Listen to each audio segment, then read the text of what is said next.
It's Monday, January 13th, 2014, and today I want to talk to you about inspiration, goal setting, and how it all comes together to create a plan of action. So ultimately, the first thing you have to do is figure out what you want to do. Ultimately, for all of us, it's losing weight. Now, that's not a goal, but it is somewhere to start.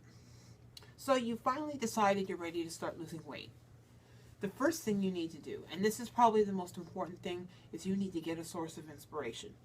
Now, how do you find inspiration? Well, it's something Jillian Michaels likes to call the why factor. And I picked this up from her and from a lot of other people. You need to have a reason why. If you don't have a reason why, you're not going to go anywhere. Because you could keep losing weight and gaining weight and losing weight and gaining weight, and it doesn't mean anything.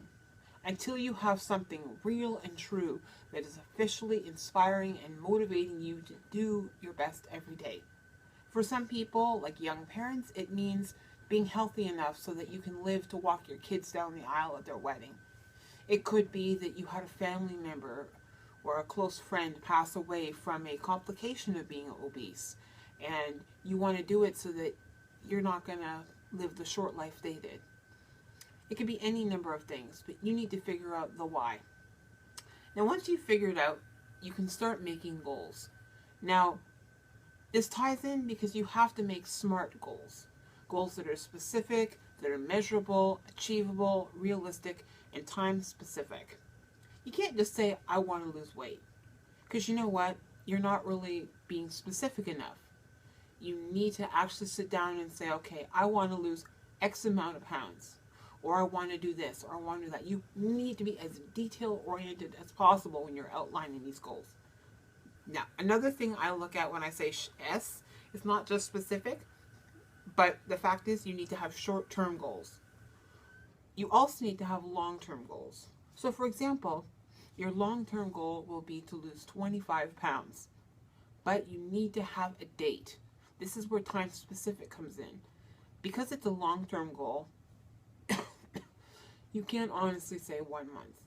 You need to say at least 4 to 5 months' time. So it's middle of January. So for a time-specific goal, I'm going to say I need to lose 25 pounds to get to my goal weight at 169.9 by June 1st, 2014. Boom. That is a specific goal. Now, is it measurable? Of course, because I'm weighing in every week. So I can measure how it goes and keep a progress tab. Is it achievable? Yes, because you're only allowing yourself to lose 1 to 2 pounds a week, which is healthy. Is it realistic? Yeah, because I've done it before. And is it time-oriented or time-specific? Yes, because I gave a specific time that I want to reach the goal at and where I want to be when I reach that goal. Boom.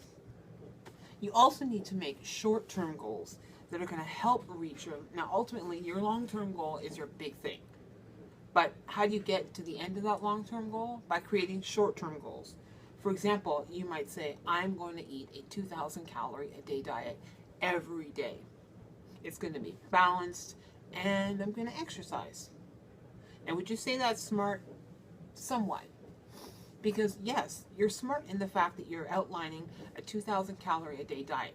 You can't just say exercise. You need to be as specific and as detail-oriented as possible. So, I'm going to include 3 to 4 cardio sessions per week of at least 30 minutes in length.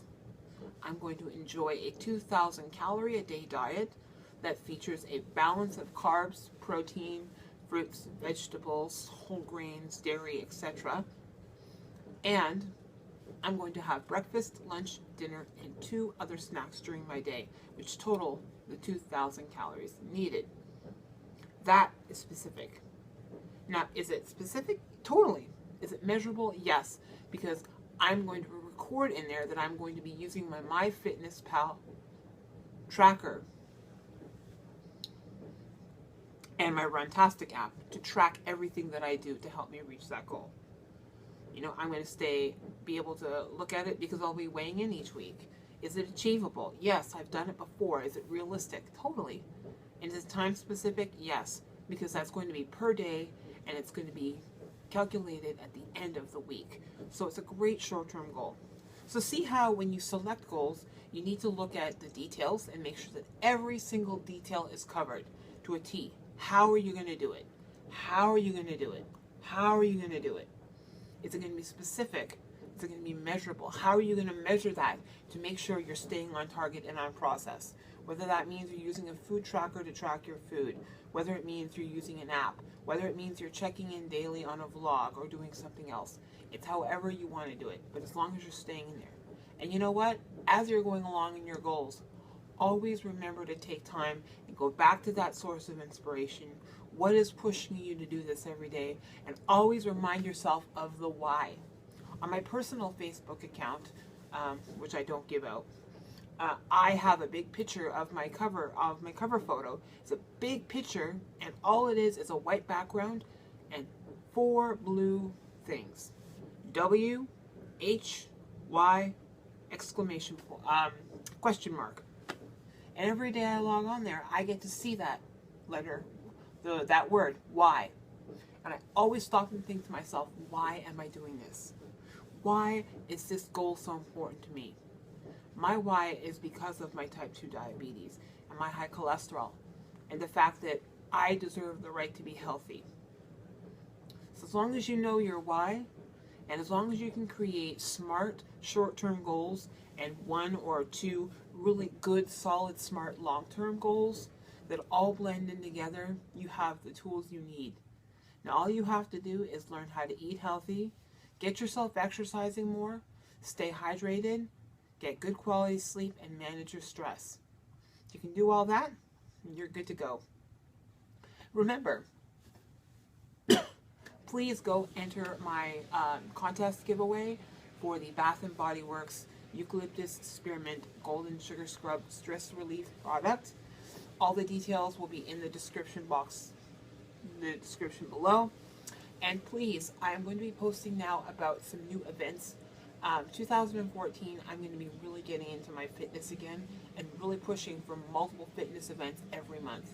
I've seen my brother and his wife sign up for a local triathlon and see actually what's involved in it. It doesn't look too hard. I've always been good at swimming, in my opinion. I used to be on the swim team back in junior high. I can easily do a 5K now. Well, not easily, but I can do a 5K. And 20-kilometer bike ride probably doesn't seem like a lot. Probably is, but I'm sure I could work up to that. So it looks like something I can do. So I might look at that for later on in the year, or maybe for the next year. It looks something that looks really fun and doable. So I'm going to look at doing that. This month I have the Chili Chase 5K at the end, the last Sunday of the month.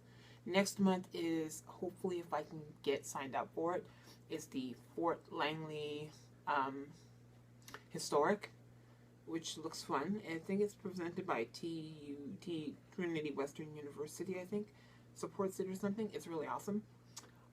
March I have 2 events, the Shamrock 5K, and I'm also going to be doing the, what's it called?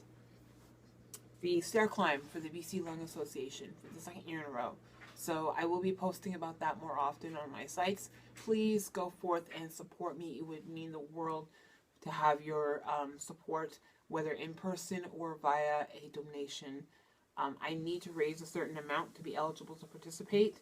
I haven't got there yet, so I'm hoping that more people would donate to my cause. That'd be so awesome.